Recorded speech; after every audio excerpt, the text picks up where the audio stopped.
15 degrees, you can see your breath. Out here in the lake effect, breaking tables like it's poetry. Where else would you rather be? Pinto, Ron, Elvis, and the lay poncho. The members that you need to know. 'Cause once you out here now, your family. Where else would you rather be? Where else would you rather be? Welcome into the Nickel City Crew. I am your host, Rob Crippen. Please like us on Facebook and follow us on Instagram and Twitter at Nickel City Crew. This episode, along with all of our episodes, are presented by Crippen Legacy Entertainment here on Spreaker and StreamYard. We're so glad that you're joining us for some of your Buffalo Bills and NFL content again today. And as always, these are my Bills thoughts said out loud. It's a vibe so ridiculous. Since 12 plus 83 was 6. The shout rocking like a symphony. Where else would you rather be? All right, let's get straight to it. I'm excited about tonight's episode as always. The season it just keeps inching closer and closer.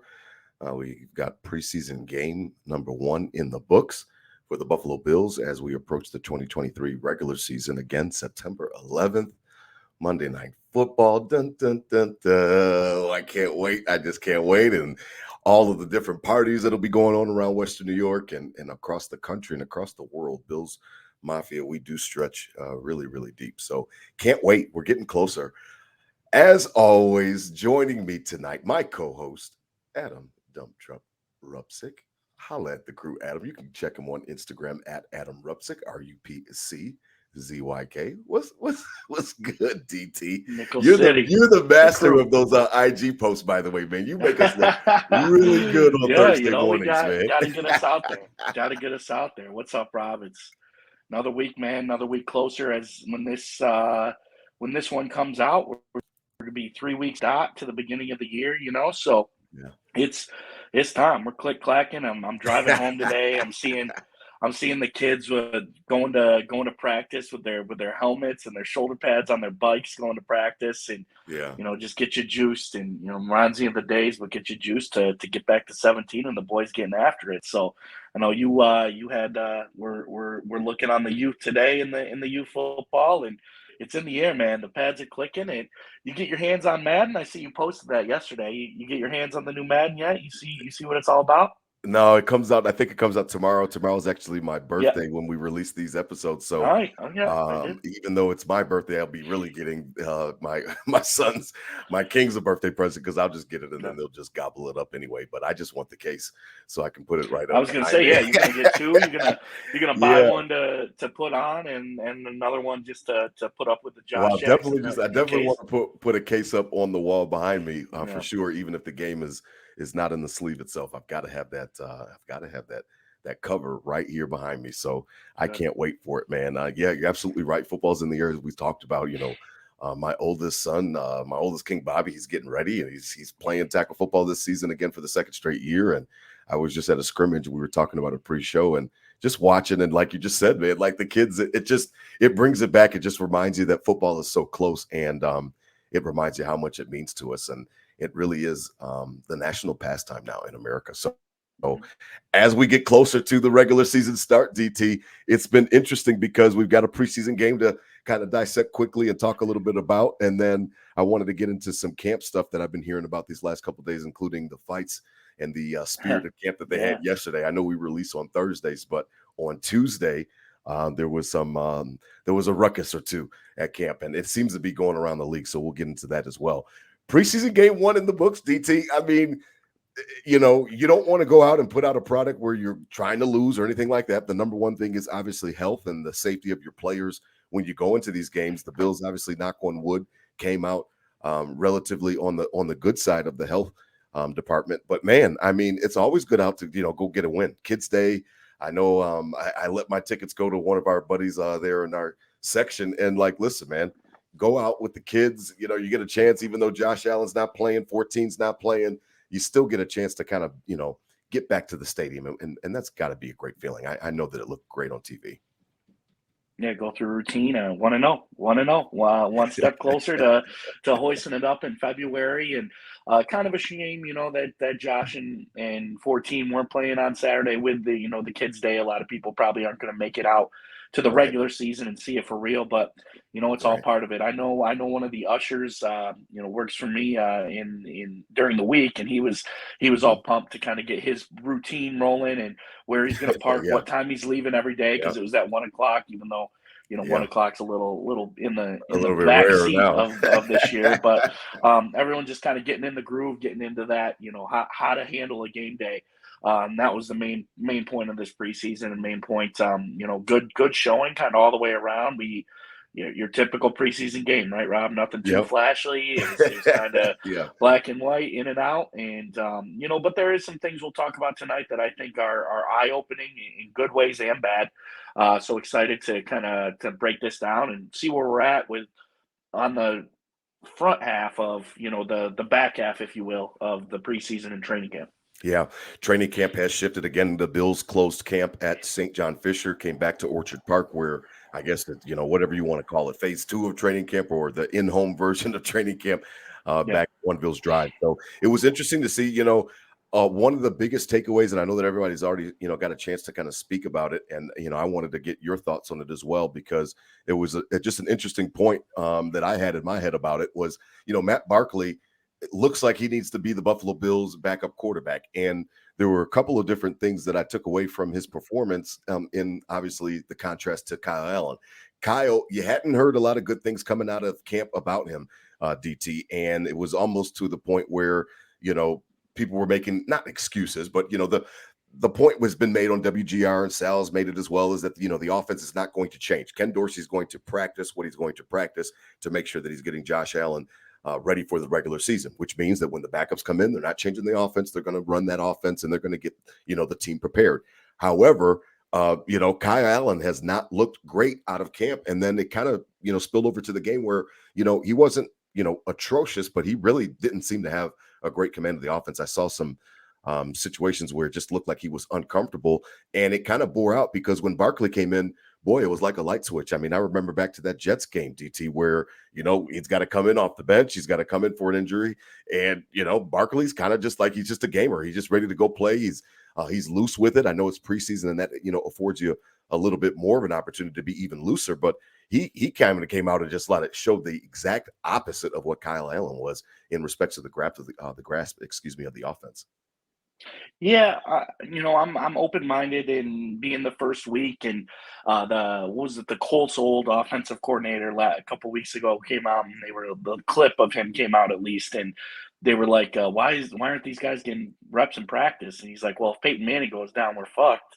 And we don't practice fucked. So I get that, and that's couldn't be more true with us. If 1-7 goes down, we're on that train as well, but it.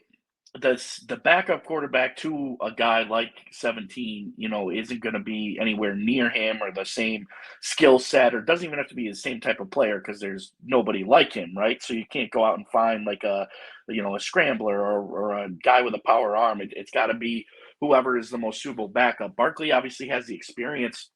I'm not taking that game too much into account. He had a Okay. great game. He was on fire with it and didn't miss. Right. Had some real open looks and hit them. But Kyle Allen had some nice throws too on some third and long plays. Yep. Our boy Khalil Shakir hit him Had for a a nice big 20-yard jaunt, and he did have a drop, but a on big that drop. he was Yeah. actually point about him quick. He was the PFF's highest graded player in that game, even with Okay. that drop. So Okay. Yeah. again, preseason week 1, but take that as you will. But Yeah. Kyle Allen makes some third down throws as well. If Josh Allen ever does go down, and say it's 3-4 games, you'd Mhm. like to get 1 or 2 of those, right? You don't Yeah. want to just go 0-4 just because Josh Allen's out. Yeah. Who's going to be better at that? I'm going to need the rest of the preseason to kind of make my decision on that. It also Okay. makes me lean towards maybe we make, what's wrong with making a move here and going and getting one of these quarterbacks that definitely is could be a starter, but definitely isn't going to be like somebody like Trey Lance or something like that. You could Right. swing a 5th, 6th round pick for, and keep him on the bench. And Josh Allen goes down, you create a little spark to get yourself a few wins if he's got to go out for 3 or 4 games. So I don't know if Kyle Allen or Matt Barkley is going to get us a couple wins if that ever does happen. But Barkley has a track record, right? He came in and, he balled out to knock the Dolphins out in, that last game of the season. He didn't get the job done in that Patriots game when Josh went out with a concussion. Remember that one early season? Josh went out. Barkley and then he had a great performance against the Jets, I think, the year before. Yep, definitely. In that 40 games. So Barkley's got the track record. He's more even keeled. I'm not taking anything away from Kyle Allen yet, but at the end of the day, we'll see after preseason. But what does it really matter, right? Yeah, I mean, obviously, all Bills Mafia, Nickel City Crew, we all want to knock on wood, and obviously, hope that Josh Allen will never miss a game, and he's obviously he's got the consecutive streak right now for most starts in a row for a starter right now. And my main thing was that I just don't want Kyle Allen to be given anything just because of the fact that he's friends with Josh. So that's been one of the things that I've been hearing about, how much Josh likes him and they're close, and Josh was close with Barkley as well, and I know that their their wives and girlfriends back in the day got along and stuff like that. So listen, I just want to make sure that everybody's earning everything and nothing is given. And I understand that the backup quarterback's job is to prop up the quarterback and prop up the starter and make sure that he's ready for Sunday. I just don't see any harm in making sure that you've got the best situation that you can possibly have in case of an emergency. And you're absolutely right. You want the backup quarterback, to be honest, DT, to be 500. That's it. If it's a 4-game stretch, you try to find a way to come and claw out of there 2-2. What Cooper Rush did and what Brock Purdy did. Those are anomalies. That's not normal for a quarterback to come in and win those type of games consecutively like that. So if you can just hold water, keep your head above water, then you put yourself in a situation where when your starter gets back, hopefully your season is still alive. So as we transition a little bit, I've been hearing some stuff about this middle linebacker thing, man. It's not going away. And all of the post-game comments and the rhetoric on Dodson was that he just struggled. He struggled in his run fits. He struggled in shoots in the wrong gaps. And I understand that, it's not going to be necessarily exactly what we are used to seeing with Tremaine Edmonds, and I understand that, and obviously we need to adjust our expectations, but I do need somebody in there in the middle, DT, that's going to get the job done and make sure that he's, checking us into the right plays. He's, an extension of McDermott, obviously now as a DC on the field, and man, is it time for maybe Dorian Williams with this whole Terrell Bernard injury to kind of get another run at this middle linebacker spot? Because I'm looking at it and I'm like, well, let the guy get some burn. He looked great on the weak side, obviously filling in for Matt Milano on Saturday. And I'm just wondering if they want to maybe give this thing another shot and see what they've got with these last 2 preseason games, because the reviews on Dodson were not good. Now, I didn't, I was traveling to a family reunion in Winston. So I was in and out of the game and I was kind of more listening, but the reviews weren't good, man, on Tyrel Dodson from Saturday. Yeah, and maybe this was the plan all along, Rob. We say Dorian Williams. If you got 3, you got none. That's what we said, a couple weeks ago. We say, and Bean says, he's not going to be playing middle linebacker with all the intention of he's playing middle linebacker. To kind of a little gamesmanship, if you will. Goodness, to kind of to get it off, and then all of a sudden there's this rookie coming in that's getting reps and playing hard, but. On the Dodson front, with McDermott, this new aggressive defense, we keep hearing about it. McDermott throwing, maybe it was more of one of those things of like, all right, your show, kind of pin the ears back, play loose, do your thing, and it got him in some trouble here and there, and he tightens that up as the preseason goes on. But that's we're getting the cornerback as well, but that's probably the biggest thing now we're watching is that middle linebacker rotation. Balen Spector looks like he's kind of played his way out of it and not in the starter talk anymore. I'd like to get Bernard back there to see kind of, I'm excited for him, and I kind of want it to be him, but Dotson's got to step it up. Like you said, it can't become a liability. We're not going to see Tremaine Edmonds back there. We know that, and I'm not expecting that, but we can't have a liability either, because then that's going to get Milano out of position, not let him make the plays he's so good at, and in a chain reaction all the way down. So who knows what Dorian Williams about? I mean, he had a couple good plays. Obviously, that 4th down stop was a big hit, and he's probably playing loose and nothing to lose either, right? He's either backing up Milano or he can squeeze in and get some middle linebacker reps, so there's nothing to lose in his eyes either. You'd like to see Dodson tighten it up Saturday. That's something I'm going to be definitely keeping my eye on. We'll be watching the game Shout out to my sister and brother-in-law. They're going to do a little preseason party. Got the Very projector nice. outside Very just to get, nice. again, getting Very ready to nice. roll Yeah, for the get the season. Not too routine. serious, but I'm Yeah. going to have eyes up. I'm going to have eyes up on that middle linebacker for sure. Yeah, it'll be interesting to watch, coming up on Saturday night because, like I said, Dorian Williams can find a way to either shake up the room with the Terrell Bernard injury, because anytime there's injuries, then there's a door that's open. And I know that Balin Spector's been battling some injury as well most recently. So listen, it's a next man up mentality, and sometimes it's a war of attrition. And listen, when you get your shot, then you get your shot. I don't know why they drafted him and then started him at middle and then immediately said he's going to the weak side, but for whatever reason they did that. And listen, if he's got another shot at it, maybe he wants to make the most of it for sure, because it literally could be the difference between, like you just said, a backup role to Matt Milano or getting a chance to just be stuck on special teams. So listen, go get it, Dorian. If that's the case, if you get another bite at the apple, this Saturday night against Pittsburgh. Now, speaking of Matt Milano, DT, I mean, one of the things that you already know that you can't do, and I heard it, spoken about, and I agree with that sentiment, is you can't move him. You know what I mean? You can't put the green dot on him and let him play middle. Is he capable? Probably yes, because he's, a world-class athlete. But, you almost could be creating two holes. Even if you think that, enough of Dorian Williams, you can't put him at the weak side and then slide Milano over. It could really become an issue where you're creating two holes when you really only are trying to fill one. Yeah, we got to eat there. I mean, that's Milano's got to be. He's an all-pro. That first team all-pro in his position, and so that's what makes this middle backer a little more important, because he can't be worrying about picking up the slack and filling the shoes that this Edmonds isn't going to be there, and so maybe he thinks he's got to cover a little more field, or he doesn't want to rush because he knows that guy might get beat over the middle, or whatever the case is.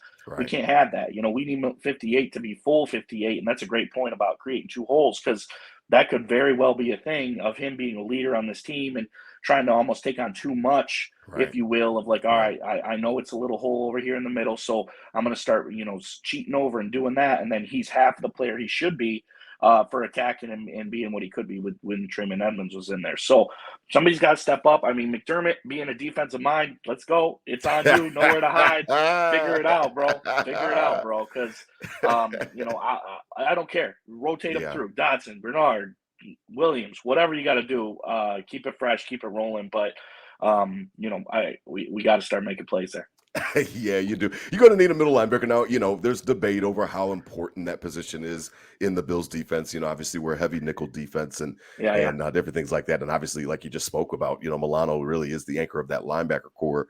And especially now with 49 gone. So, you would like to believe that they can at least weather the storm, so to speak, with Tremaine Edmonds' departure. But you've got to have somebody in there to at least stuff that run. You've got to have somebody in there that's going to the right gaps, reading his keys the proper way.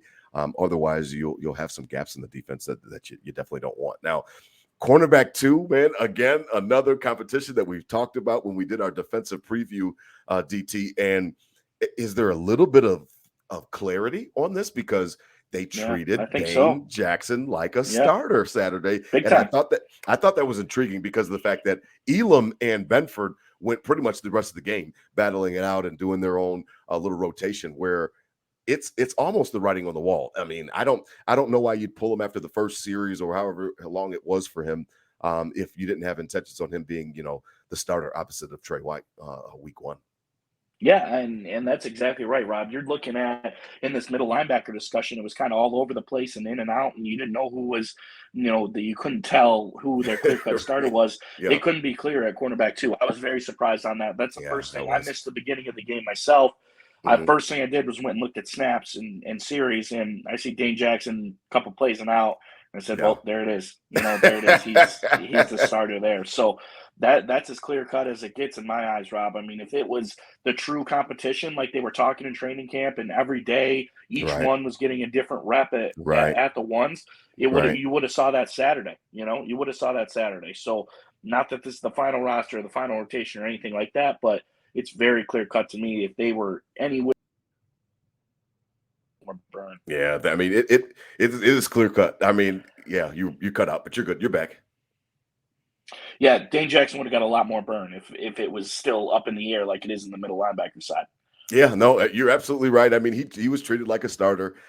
He came out when the starters came out, when Poyer and Hyde and all those guys came out. He was out with those guys as well, out of the game, and that's kind of the telltale sign. You know what I mean? To be honest, that's Mhm. why 17 didn't play. That's why 14 didn't play. If it was up to me, I'd keep those guys in bubble wrap. They wouldn't see the preseason field at all because sometimes we forget that they go to practice. They just left training camp. They're still at whatever phase 2 of training Yeah. camp now. So it's not like these guys are not getting reps. It's not like they're not putting time on task, as they would say.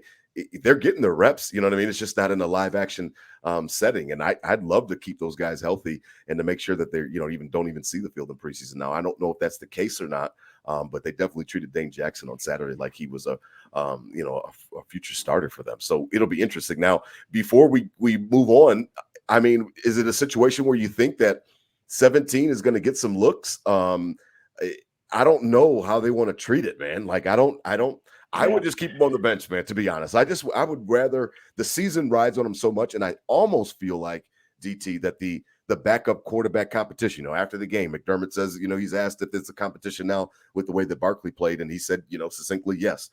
I would almost think that plays into it even more to wrap Josh Allen in bubble wrap. And I would not, Sure. everything hinges on him. I don't even want to chance it, man. I don't care about a series. What is a series? I don't care about it. Well, times have changed, right? The starting quarterback used to play at least, the first preseason game, maybe a quarter, maybe a series. And then the last preseason game, they were playing like the first half, every starter, all these QBs through history, right? Mhm.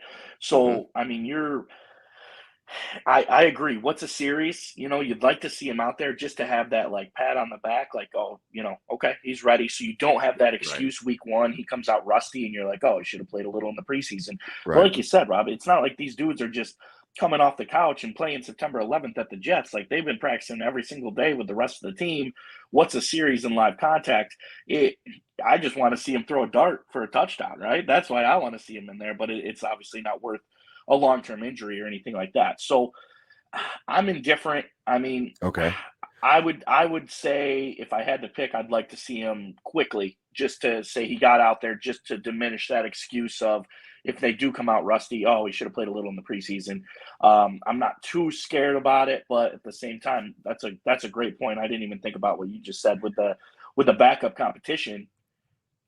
That's all more reason to keep Allen in bubble wrap because you don't man. even know who the second quarterback's going to be, and it's like that could make you scared. Both are trash, and so Allen goes out. Then what? Now both they got to be out there backing each other up and kind of crutching along. So I'd like to see it. If I it get is, nervous. I mean, Pittsburgh's a good opponent in Pittsburgh Saturday night.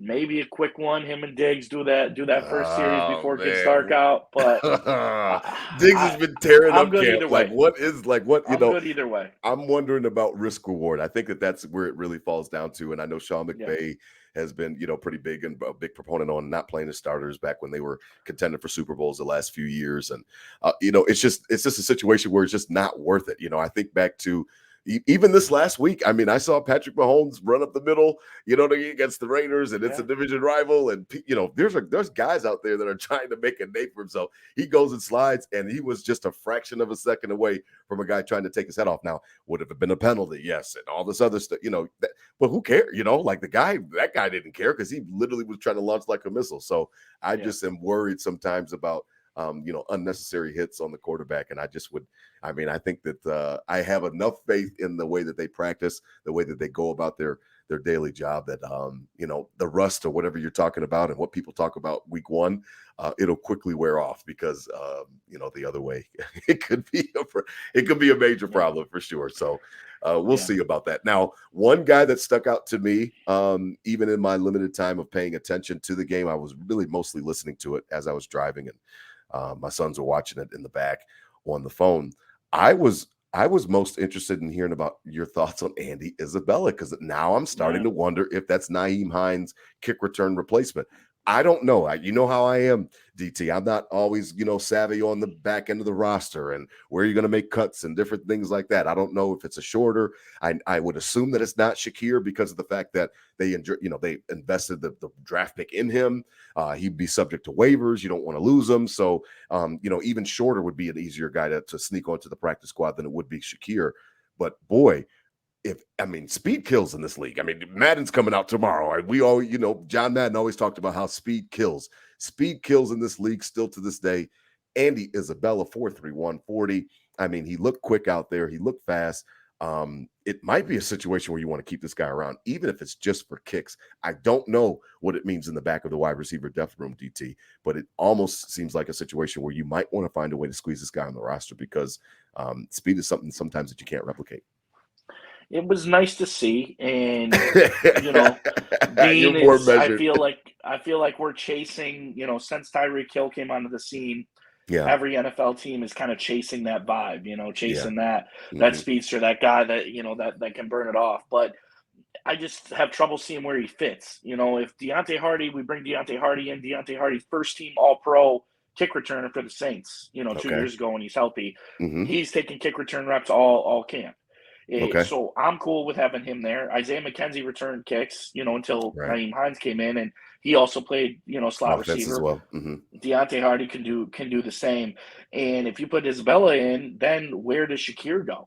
That's what you were just saying, right? Like I got some love for 10 still. I think he's going to be solid for us. I don't think the speed and the quick burst and energy of Isabella, what we saw Saturday, is enough for me to get rid of Shakir, because I think that's what it comes down to. It's Shakir or this guy, right? Yeah. And Deontay Hardy can do these kick returns, can do the stuff that this Isabella guy can do. Right. So where does he fit? Where does he come into the game? Just to have him for that specific kick returning? Well, we already got Hardy to do that. Right. So, then it's unless Hardy is going to be taken away from his opportunities because he's doing, but you're right. Zeke did both. So you're absolutely right that they're capable. Hardy is definitely probably capable of doing both for sure. First team All-Pro. He's not just some dude that's fast. He's a first team All-Pro returner. So and then the next point is it's probably him or Shakir, and I'm going with my boy 10. I still think I'm gonna hold on. Rob. I think he's got some flash in him. Yeah, he does. He obviously had that drop, and that's what everybody's going to remember from Saturday is that he had that drop on, I think it was a third down play or something like that. And listen, no receiver is perfect. They're not cyborgs, so they're going to drop balls and stuff like that. I think we get sometimes spoiled by the mastery of Stephon Diggs and the mastery of some of these top receivers, Justin Jeffersons and the Chases and those guys that are catching everything. But there's drops. Even Dalton Kincaid dropped, a pass or something like that. And I think of the blue-white scrimmage or something they said. So listen, there's going to be drops and they're part of the game.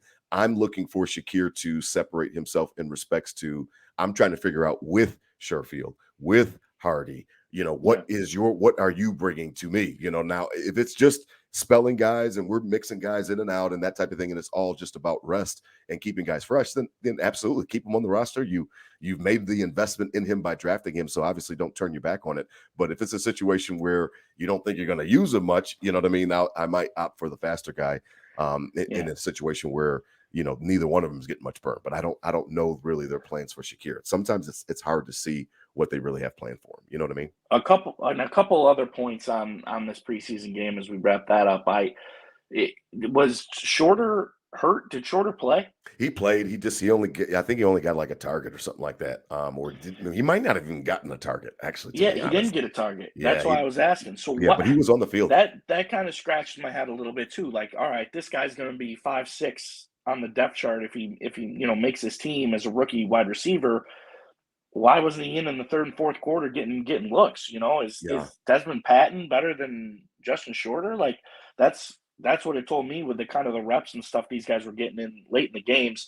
And then we talk all about, we got Dawson Knox and Kincaid, 12 personnel, one target to a tight end this entire game, one to Quentin Morris and not a catch. So that's something, maybe I'm not keep a little bit of an eye on where, we're running all these two tight end sets and there was one target to an entire tight end the whole game in a preseason game where, you would think that would be a little more incorporated, just a little dump off passes, just working stuff out. So two things, going off two observations I made of, I thought I'd see Shorter more late throughout any of the game, and I didn't see a lot of tight end work. Yeah, no, you're absolutely right. Your observations are correct. And it'll be interesting to see how it develops because I'm interested in seeing how they're going to incorporate. Because all we've been hearing all off season. I mean, it's the Dalton Kincaid effect. It's the two tight end sets. It's going to be 12 personnel. It's going to be more effective running game and different things like that. So it's a situation where you better use the assets that you just spent the money on. You know what I mean? I would like to see this stuff kind of come to fruition, so to speak. So I know that Ken Dorsey spoke to the media. We release these on Thursdays, but he spoke to the media today on Wednesday. And, it's interesting to listen to him talk because,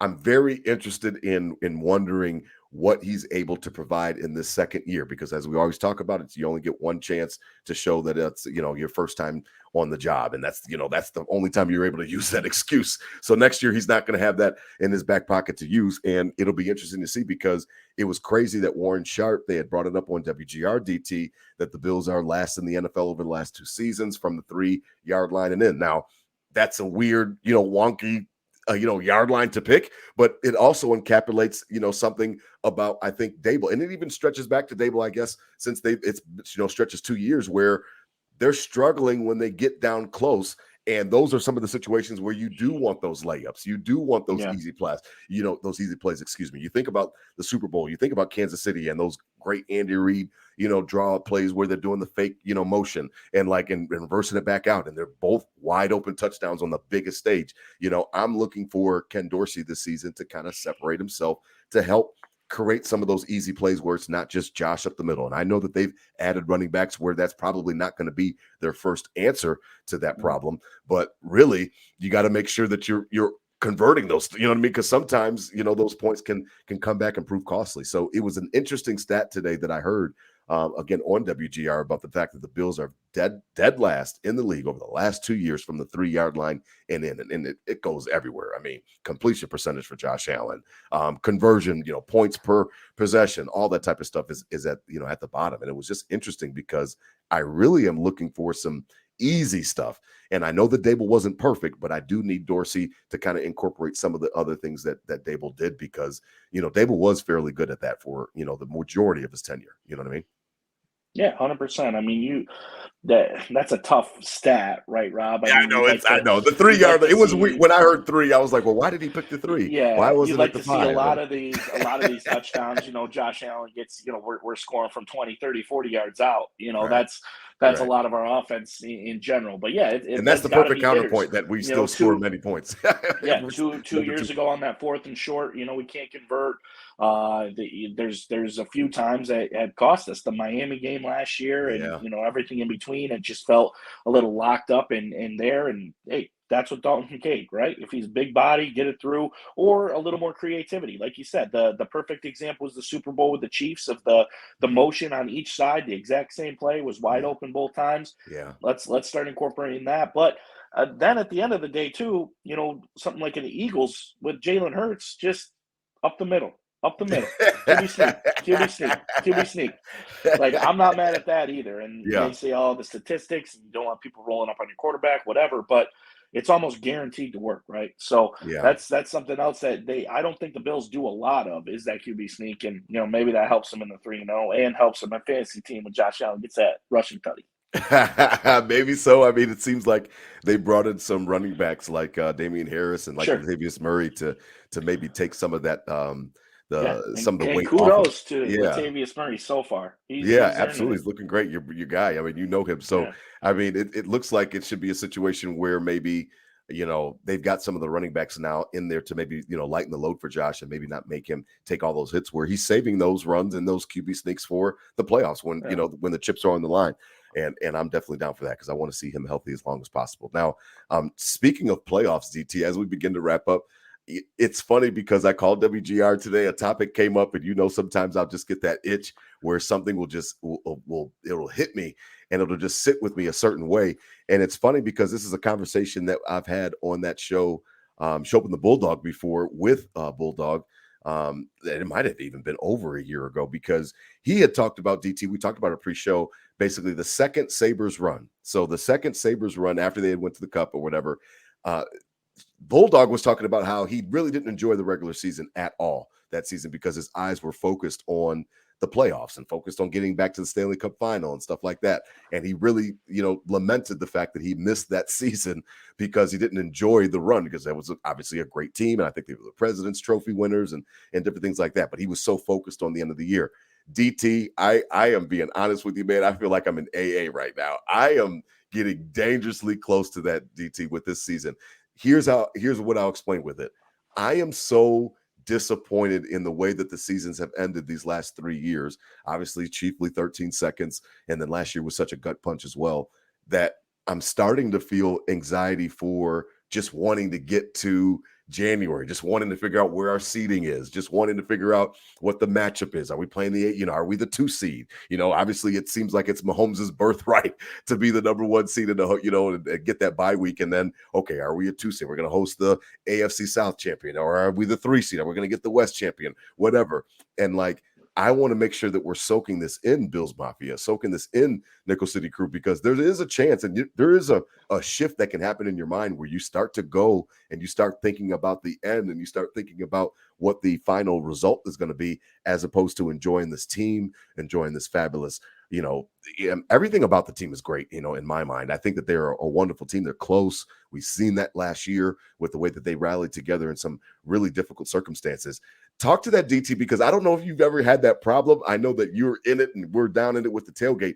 Even though I tailgate, even though I drive up all the way 650 miles from Charlotte, I still feel like in the back of my mind, I'm always wondering, oh my gosh, what is going to happen in the playoffs? And I'm starting to really be more aware of it, DT. And I don't want that to be like that for 17 games this year. I don't want to experience a season like that. But man, I'm telling you, I'm having a hard time because all I think about is the playoffs. I'm being so transparent. I feel like I'm on the couch right now. Leveling up in our fandom as Bills fans, right? When you're going after it on Twitter or X or whatever with these people about, we want to go back. You'd rather be back in the drought, and it's no, it's okay to want more and be better and want greatness and level up as a fan, but we got to enjoy it because of all those years of the drought and all those years of that. Right. 17's addicting. I always say it. And I love waking up on Sunday or Saturday or Monday, whenever the Bills play freaking this year. I love waking up and knowing it's game day, man. And knowing we get to see 17 and the boys do their thing. And football is just kind of, that fall feel. And this year you're going to have a fantasy squad, right, Rob? So there's going to be stuff football's more than just the game. It's the lifestyle of the fall, right? Absolutely. And I live for it, man. I love it. And, I love it. And so that's kind of, I would say, channel that a little more than, yes, I mean, we want to look forward. We want to see, in the back of our minds, that's an okay feeling to have, what's going to be good, because that's good. We need to expect to be that deep in the playoffs this year, or it's a failure. We need to expect to be in that same spot, and what happens again. So, but I will say, challenge yourself to kind of channel that, the beauty of it, the beauty of fall, the crisp air, the hoodie, the tailgates. We get together for the tailgates. It's so much fun, Yeah, and I don't mean to want to skip over it. Game day. Yeah, I know what you mean, though. I don't want to skip over it. It's not, and I'm gonna come and I'm gonna see a home opener. We're gonna have a great time and yada yada yada all throughout the season. It's just a situation where there's a tinge. It's in the back, and it is definitely in the back of my mind. It's not in the forefront. I'm not thinking about it all of the time, but it's definitely a situation where it's never out of reach. You know what I mean? Out of my mind. Man, I wonder what the seating is going to be like. Are we going to host a game? Are we going to have to go on the road? You know what I mean? Oh man, oh shit, the Jets are better this year. You know what I mean? The Dolphins. What if we don't win the divisions? That means we got to go on the road. And I'm like, man, I don't, we haven't even played week 1 yet. But as much as the team and Josh Allen gets up there and says he doesn't even know who they're playing next week, and they take it week by week, that's in their head too. That's in McDermott's head too. That's what it's all about. That's what they play for, the championship mentality, and to get there, you got to get to the playoffs. So I don't think you're wrong to have this feeling, because I think we enjoy it enough to earn the right to have that feeling, right, if you will. So how about that? Enjoy it enough to earn the right to have that feeling. It's okay to have that feeling.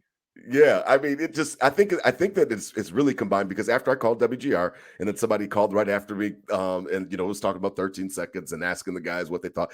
I think it's the losses and how close we've been knocking on the door, DT, and even Stephon Diggs even spoke about it when he came back to minicamp. And he spoke about how we've been pushing that boulder up the hill and we've been close and we haven't got a chance to knock that door down. And I think that it's that anxiety level that kind of attributes to it, and it kind of contributes to the fact where I'm like, man, I want to wake up on Super Bowl Sunday. You know what I mean? Like I said, you already know my stance, man. We represent the AFC in the Super Bowl. I'll let the chips fall. I won't be mad or you know what I mean. I'm not going to be. I'm just going to enjoy the ride because I always envy those 90s Bills fans. I always envy the fact that they were adults. I'm 5, 6, 7, and 8 for the Super Bowl run. So I've got vague memories, and then I'm a kid, so I can't go to the Ralph and enjoy a tailgate. I can't be in that hot tub with those guys enjoying you know what I mean? And I got to feel it. Buffalo's going to the Super Bowl. I can't do that back then. You know what I mean? Now I have that opportunity, and I think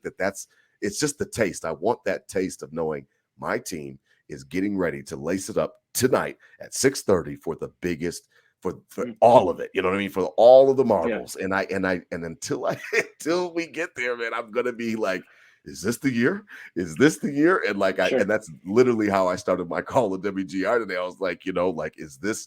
I want this to be the year, because sometimes this anxiety level, it does get to me a little bit, because I know it's because I care so much. You know what I mean? Obviously, I'm a wacko. I drive up all the way because I care so much. I meet you, you know what I mean, because I care so much. Like, I'm already a part of it. So I definitely don't want to skip out on the experience, DT. But I definitely would be lying to you if I don't tell you that I think about seedings and all that shit. We haven't even kicked off week 1. It's natural. It's natural. But a lot of sub trays and trash. Absolutely, man. I appreciate it. Listen, as always, our episodes tonight and all episodes are presented by 26 Shirts. Please head on over to 26shirts.com for all of your Buffalo themed t-shirts. Again, they support a great cause with each and every purchase. There's some cool ones up there now as well. I saw Del Reed, who I've got some interesting news about, DT, that I forgot to tell you, but we're going to have the founder of the Mafia, the co-founder of the Mafia next month. I will release more information. Yeah, I'm going to release more information in the coming weeks as we approach the season opener, but that was really cool. So head on over to 26shirts.com. They are sponsored on this simulcast on the Buffalo Fanbase Podcast Network. DT, man, thank you for chopping up with me tonight, man. I just wanted to touch on a few topics, man, and see what you thought about the preseason game. The Bills, again, will go they're on the road this week. They will go to Pittsburgh. It's a 6:30 start in Pittsburgh. DeMar Hamlin, we saw him out there, and again, our salute to DeMar Hamlin, a salute to the Bills medical staff that everybody has said so many times, saving that young man's life. And he was back out there playing football with his boys, DT, and now he'll be heading home to Pittsburgh, and I know he's really excited about that as well. He even had a nice little 4th down stuff, DT. I mean, he was sticking his nose in it. I mean, I like the fact that, yeah, man. And he talked about after the game, DT, you can't play this game scared. When I talked to that with Bobby and stuff like that, even for his little peewee team, like, you can't play scared. You got to get in there and you got to get that aggression and get things going, because you can almost hurt yourself if you're not aggressive. You know what I mean? Because everybody else is moving full speed. DeMar Hamlin, man, he looked good, man, out there, man. He was not hesitant at all. Yeah, I think laid it to rest of, earn the spot on the team, and we move on from it. So good. Yeah. Absolutely. I'm excited, baby. 3 weeks. Let's roll. As always, please spread love, not hate. These were my Bills thoughts said out loud. Hit them with a Go Bills, DT. We'll be back at y'all next week. Go Bills. Go Bills.